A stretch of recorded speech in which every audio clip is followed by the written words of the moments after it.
Welcome to online learning media. Online learning media में आप सभी का स्वागत है। Today's topic is activation or deactivation of firewall. First step is, click on the start menu as shown in the image. Second step is, go to settings in start menu option as shown in image. Third step is, click on update and security option as shown in image. Fourth step is, click on Windows security option from the menu on left side as shown in image.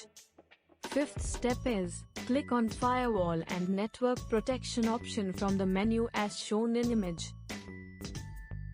In seventh step, you will find three firewall options.